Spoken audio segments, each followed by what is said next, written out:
आज हर दूसरा प्रोडक्ट जहां मेड इन चाइना लिखा होता है, वो सिर्फ एक लेबल नहीं, एक विजन का रिजल्ट है।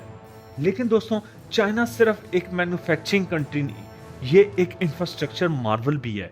आज चाइना के पास दुनिया के सबसे बड़े हाई स्पीड रेल नेटवर्क है, मोर देन 45,000 किलोमीटर्स।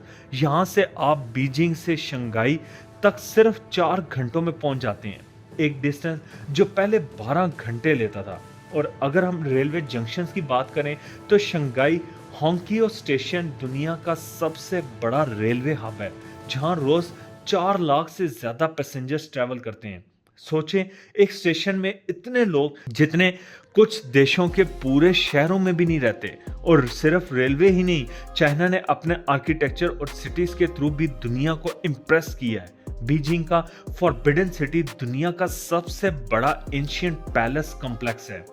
और ग्रेट वॉल ऑफ चाइना वो तो ह्यूमन हिस्ट्री का एक मिरेकल है, जिसे स्पेस से भी देखा जा सकता है, एटलीस्ट पार्शियली। लेकिन इंटरेस्टिंग बात यह है कि ये वॉल बनाई गई थी डिफेंस के लिए, और आज वो चाइना का टूरिज्म ब्रांड बन चुकी है। शेंजन, जो 1980s तक एक छोटा सा फिशिंग